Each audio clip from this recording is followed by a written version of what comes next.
Hey, what's going on out there, YouTube? This is SEL0320 representing JVS. I had the pleasure of being able to check out an early screening for a feature film that I didn't know that I'd want, but how much I actually really loved.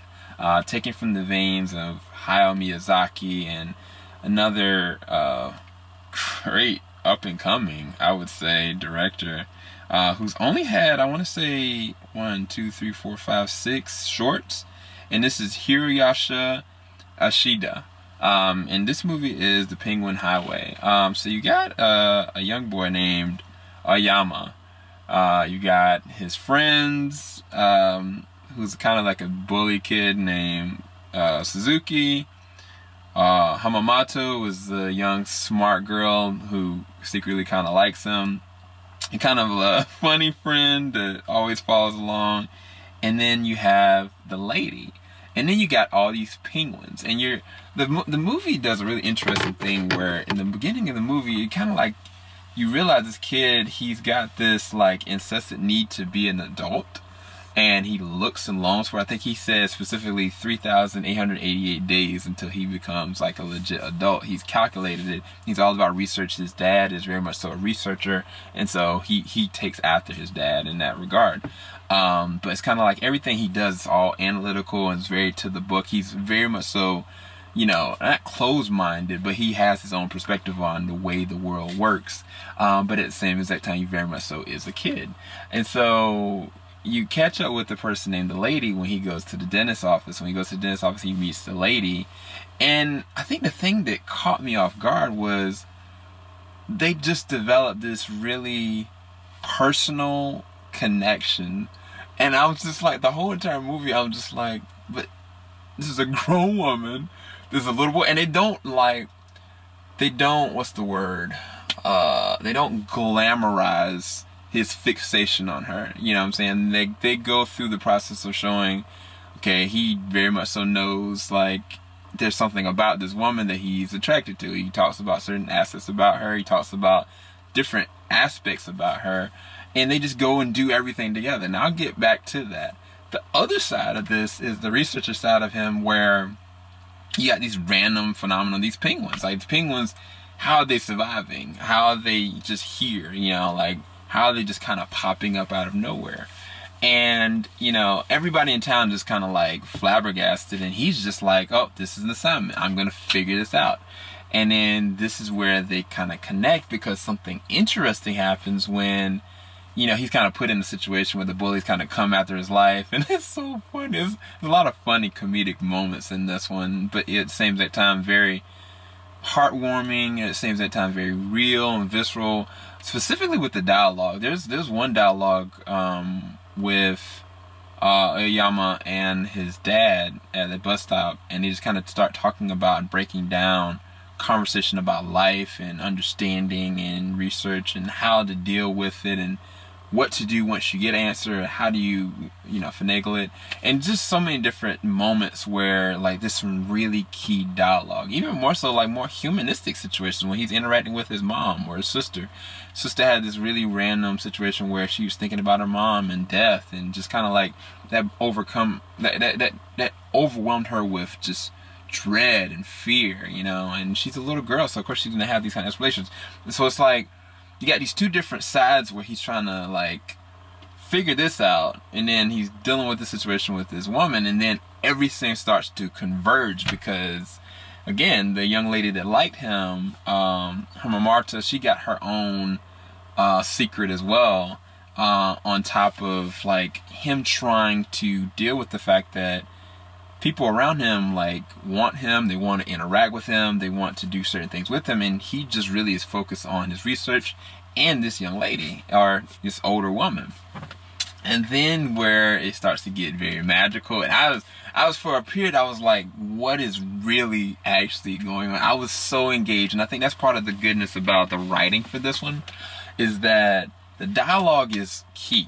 I can definitely say the research seems like it's there. It seems like it's on target. I hope that, hopefully that the dubbing is as good as what they did for just the regular English translation, because I was glued to the screen. There's a couple moments I kind of paused and went back like, whoa, is that what that really meant? And so, like, I love stuff that's engaging like that. It keeps you guessing, and at the same time, like just totally bust up your theories altogether. And this movie very much so did that, superseded my expectations on a lot of different reasons and a lot of different ways.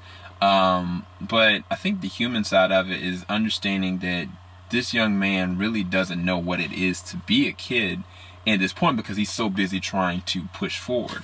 And then everything around him, the reasoning and understanding, just get thrown out the door at a certain point in the movie. And it's kind of just so interesting for him to not just dare to dream to be a kid, but he starts to understand belief and faith and understanding. Like, there's this one key moment in the third act.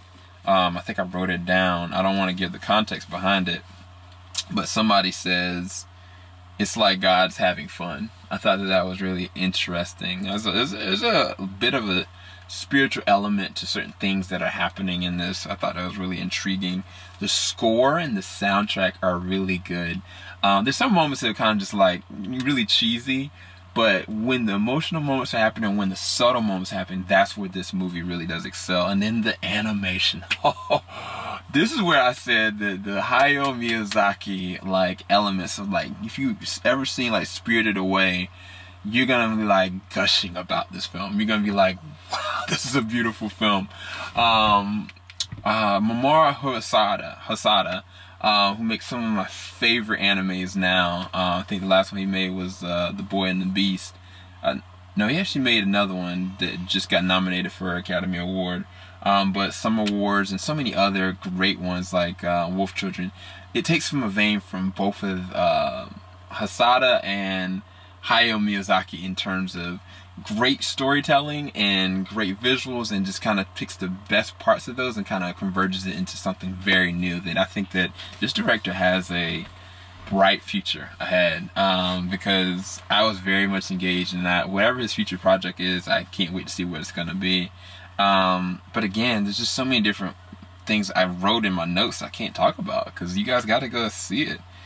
There's some funny moments. Oh my gosh, so many kid funny moments. I think that the best example that I could say of handling of really good kid dialogue would be the show Erased. Even though the race is very dark, this isn't that dark.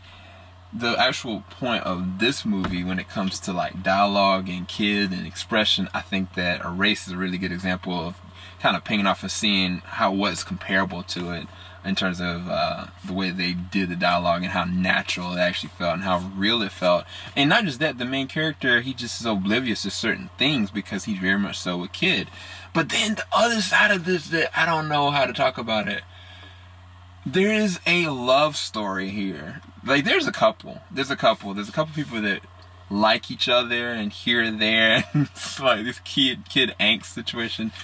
But there's an actual love story here, and I don't know how I feel about it, because I was like, I was like, am I rooting for this? Am I shipping this? And so that's where, I mean, either way, the movie was very good. I didn't have really any negatives really at all. I mean, again, some sound moments were just here or miss. Some moments I think, you know, could have been lapsed over for time, but it had amazing visual aesthetic.